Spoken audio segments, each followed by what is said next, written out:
Hello and welcome to the latest edition of the Business Spotlight interview series.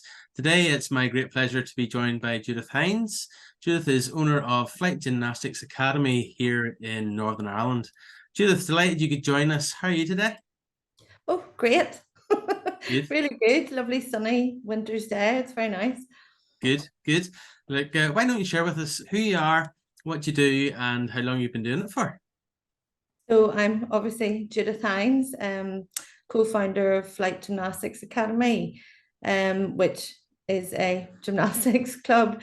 So Yeah. we have a 14,000 square foot warehouse filled with gymnastics equipment and children. So it's a really good environment. It's a lovely place to be, and it's nice. It is actually my hobby, so I'm very lucky to be doing my hobby. We have 1,200 members, well, over 1,200 members, Wow. and 30 staff. So it is a business, although Yeah. when you walk in here, it's great fun. There's children jumping. It's a business that generates income and outgoings and has its ups and downs, as all other businesses have. Sure. That's the main thing. And it's full time as well. We'd operate from 9 a.m. to 9 p.m. Wow. That's Yeah. that's that's fantastic. So how long have Six you six days a week, not six? 7 yet. It could be 7. I'm reluctantly trying to not do 7 days a week. Yeah, you need at least a day of rest. So, Yeah. so how long have you been doing this for? So Flight Gymnastics Academy has been running for 10 years, but in this warehouse, we've been here for 5 years. So in the beginning, it was a hobby that I myself and my the other co-founder Andrew, we both had other businesses. He was a teacher and I owned a letting agents, and this was something we did as a hobby, and it kind of grew from there.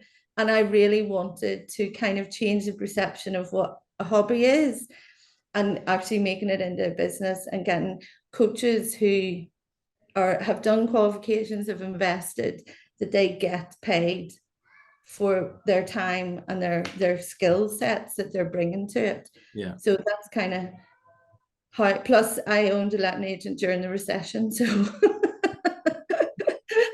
so it was another business that was kind of there for me. That I was like, right, well, this is where I'm going to go. Superb. Super. So what's been your biggest learning since you've been a business owner, whether in the lettings or in the gymnastics? Well, it there's been so many things to learn because, as I said, when I first owned my first company, I was only 24 and I looked about 12 as well. So one of the things I really struggled with was getting people to actually take me seriously and understand that Yes. I did know what I was talking about. I knew where I wanted to go. So that is one of the biggest learning curves I've had, that people in professions, like bank managers and solicitors and people, if you know your business, you do know more than them, so they will guide you. But I always felt very intimidated and sort of kind of held back quite a lot. And if I didn't understand what they were saying, I would just let it go because I didn't want to come across that I didn't know what I Yeah. was talking about. So I think but I suppose probably anybody with age just on their side can say that, just being more confident and actually knowing that you know what you're talking about, you know what it is you want to do, and not be intimidated sort of by the professionals, if you want to call them that. Yes. Yeah. That definitely would be my biggest learning curve. And probably one of the other things is honesty, to be honest with everybody, one Yes. yourself, but that kind of, I don't know, particularly back in the day, there's a lot of sort of bumming about things, Yeah. I think honesty and being really kind of very straight with what your goals are, what you want to achieve, how you want to get there, and probably maybe being a bit more open about talking about money with people when it comes to it, instead of kind of, you know, flitting around things, actually being quite honest, is probably something I've learned is better in the long run. Yes, yeah. Rather than kind of avoiding things. Yeah, totally. No, you can't go wrong there. So, Judith, when you were growing up, is this something that you always wanted to do? Run your own business, have your own business? Is this like a background that you came from where parents had their own business? So this is definitely my dream job that I never. So I was a gymnast. Yeah. Growing up, was on the Commonwealth team. Didn't make it to the Commonwealth because I turned 15 and found boys. Found a life. But anyway, so yes, that kind of was a dream, but it wasn't something that, particularly in Northern Ireland, and again, you're talking back in the 80s, there was only one full-time gymnastics facility. So it was never in my mindset to do this. It was never something that, plus to me, this was something that was going to cost millions, and I didn't have millions. And so it wasn't the path I was choosing. But it was something that I always did. So once I retired, I then started coaching gymnastics on a Saturday. Kind of everything was voluntary. And then that's when I started to go, right, there's a massive potential here. Yeah. So while I was running the Latin agents, I then changed Flight into a company to then say, right, we're going to get paid for this, and any coaches that come in, will start employing them to make that an actual business. And we started with 30 gymnasts, and it just kept growing. And then I was like, okay, yeah, this definitely. And then sort of when the recession hit with the letting agents, I sold the company I had, and I had children, and I thought I'll take a wee year off and enjoy myself. So yeah, that was boring. Did not enjoy it. I was that kind of thinking of looking for other stuff to do. And my mum just said, you know, kind of very simply, well, why don't you just make Flight your job, make it bigger? yes, yeah. Said, oh yes, I could actually do what I love and make, you know, share that dream, have. And I love working with kids. I love teenagers. That's just my passion. So I was like, yes, okay, I will. Thanks, Mum, for that tick. That's And fantastic. here I am. That's fantastic. And you know, I've spoken to quite a few people who are their own business owners and have been doing, I guess, like you say, their hobby, or the one thing that was their big interest and their big joy in life. They've been able to turn that into their business, and they just love life. Yeah, it's right. We're very lucky. Yeah, it is quite good. It's brilliant. So yeah. in that journey, what would have been maybe the biggest issue you've had to overcome? The biggest issue was changing what was always a hobby, other people's perception that this was now my job. So while I was trying to build this, and Andrew would agree with me here, he'd give up teaching. We were kind of working from coffee shops. But again, it was getting family and friends to understand that we were working, but it was like, oh, it's just their hobby. It's just, you know, and you know, stupid. I obviously had young kids, and like I was working, and sort of my husband's going, you know, can you not put a wash on? Can you not do this? Can you not do that? And I think probably that, you know, with after COVID, people working from home, you know, everyone really gets that now. Yeah. But beforehand, you know, working from home, just, and nobody took it seriously at all. Just thought it was something. And then when you kind of look at what we've achieved and how many, you know, the staff we have, being able to pay ourselves, you know, a decent wage that people can live on. And again, we have 10 full-time staff, you know, mortgages, we're able to pay them, you know, to make that. So people now do take us seriously, very much so. Yeah, but at the start, I was trying to get people to understand. Stop phoning me, I'm working. Yes, yeah.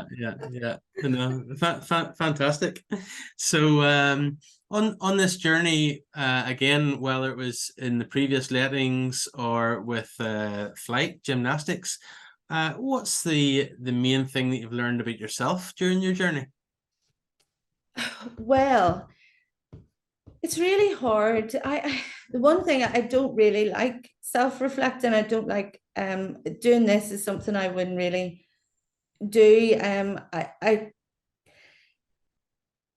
What I have discovered is that I definitely know more than I think I know.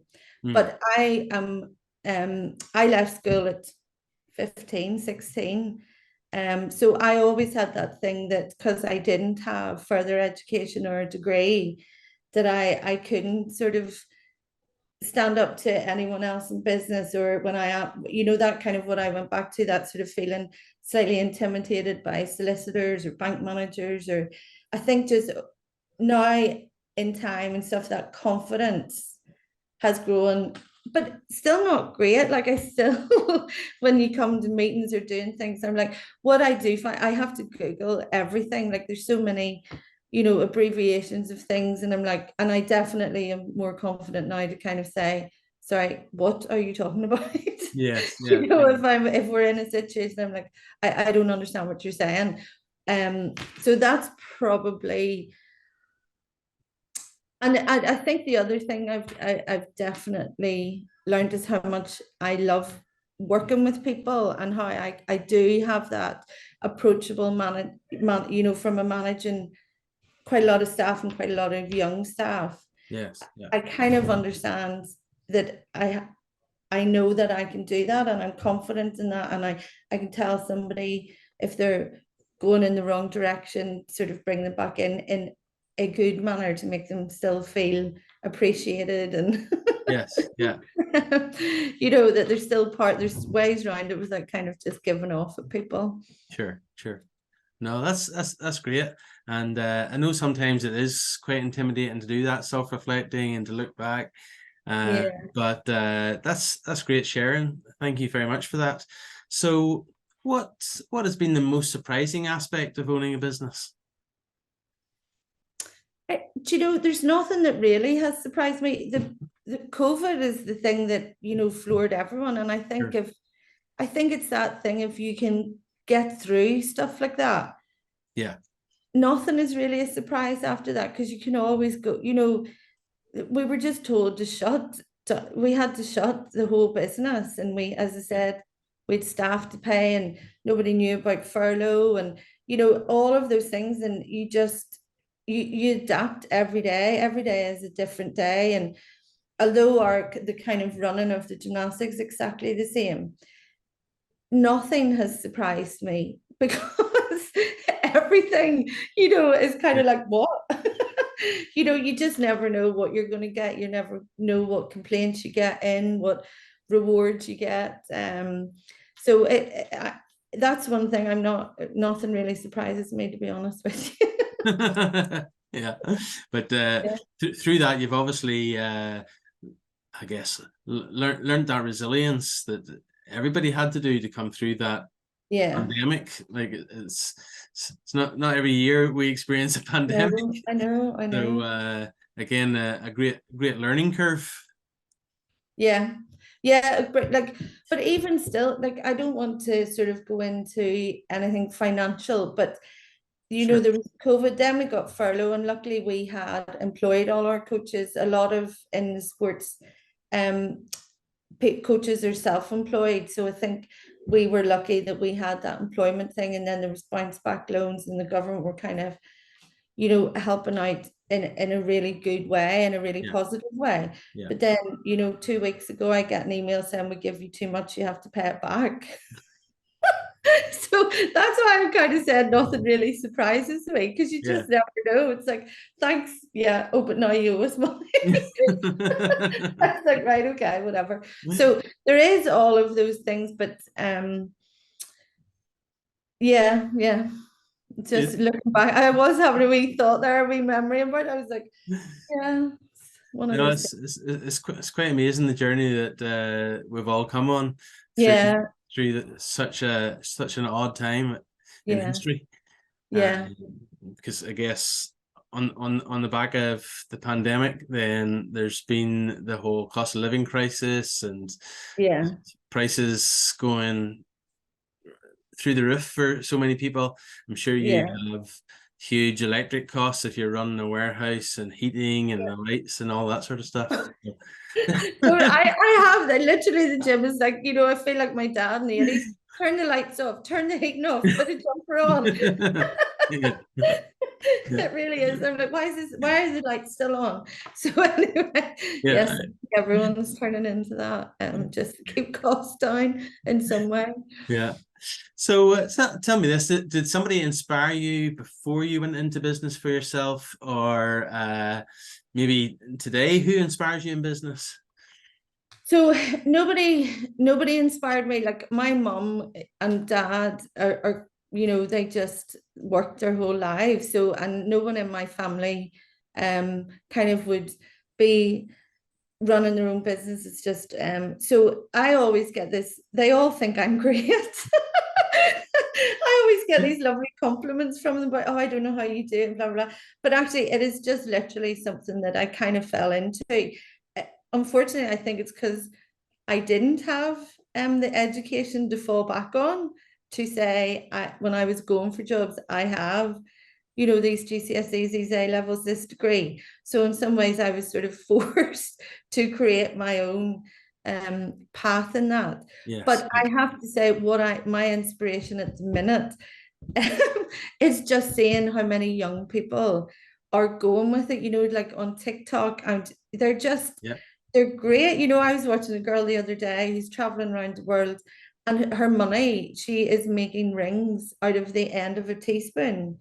Okay. So she takes these. So people who have all this creativity, that, not to sort of say that the education system, the curriculum doesn't really allow them to shine in this, whereas I think just there's so many opportunities now, with obviously online to go and do anything that you want to do. So I love watching that kind of, those journeys of these kind of 20 plus people making it. I always find that quite inspiring, and they're so good at like talking, all this sort of on the camera. I just that's their kind of my inspiration. If they can do it, I can do it. Yeah, fantastic. And I always sort of think, because I have young 20-year-olds as my children, and I'm sort of like over the hill nearly. I'm like, look at the capabilities that they have today, and you say, suddenly in 2 seconds they're being their own TV presenter. Like they on really, a camera on a stick and things like this, and like there's people, like all those makeup tutorials, not that I'm into it, but the people are doing them, are doing them so well, and it's not something that they just, it's half an hour. There is their editing, I just find the whole thing amazing. I look at, although there's the dangers with the internet and children and everything, but I'm all for it. I just think it's fantastic. It's great. They are literally my inspiration. Plus children themselves, particularly our ones that we have on squads. We have some in Olympic pathways. Like they're at school. They're doing homeworks, they're doing A levels, they're coming in, they're training 15, 20 hours a week, and they're always smiling. They're not kind of complaining. Well, they are complaining, but not that way. So I'll always find, the youth of today, definitely. I just think if they're on a good path, they're great. They have so much to offer, definitely. Yeah, totally. They are an inspiration. Yep. Great sharing again. So, Judith, what does your future look like for, I guess, yourself, Flight Gymnastics? So I'm quite scared. Any main challenges with that? Yeah, I'm quite scared. So as I said, we have a 14,000 square foot warehouse. Yeah. It's not big enough. We're full, we're at capacity, we have waiting lists. So we're currently in chats about going for a 30,000 square foot warehouse. And it's just, so it kind of, in theory, everything's going to work, because we've also have we have a coffee cart as well. So Okay. we sell coffee and toasties and all that too. So we're going to expand that and make that into a coffee shop within that. So we're having to look at kind of to make this new venture viable. We have to look at other revenue streams. So one of them being like an actual coffee shop, and so that's all exciting because. Of course. But scary because it's something we don't really know. We have a coffee cart that we bought during COVID, but it does really well. Like, it's really good. Yeah. And I hate coffee. Didn't know what a flat white is. I do now know what they are. At least you're providing it for everybody else, which is kind. Yeah. Everyone else loves coffee. Good. Yeah. Good. And an energy drink. I'm trying not to sell energy drinks, but kind of conflicts towards sport. But people are that's all they're asking for. So that'll be the next thing. Very, very good. No, that's great to hear that things are flourishing and you're bulging at the seams in terms of the warehouse, needing to get more square footage. That's great. Yeah. So just a couple of last questions then. What advice would you give, or what would you say to anyone who's thinking of going into business for themselves? I don't know it's so much of it but if you know what you want to do, it's that kind of confidence thing. The main thing, it's always like Dragon's Den, is if you know what you want to do, definitely go for it, but check the money. It all comes down to money. So you need to make sure that whatever it is you're selling or doing, you check your finances all the time, continuously, particularly as you said, with rising costs. You might have done your business plan a year ago. Those costs are completely different now to whatever it is you're doing. It just constantly changes. So if you have the idea, yes, go for it. But and my other thing is always sleep on it. Whatever decision you're making, don't do the knee jerk. Oh, just go for it. We'll see. Just one night. You just need one day to sleep on it, and then research, and everything is that you can research anything now. Now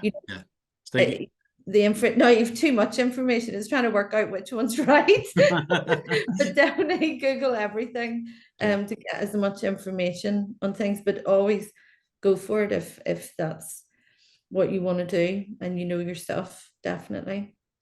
Super. And finally, what if we could wind the clock back, and we all wish we could do that at times, and there was an 18-year-old Judith, what is the best piece of advice you would give to that 18-year-old Judith? I honestly don't know what I would, because I think I think you have to kind of find your own path, do mistakes, go to a job that you don't like, go and do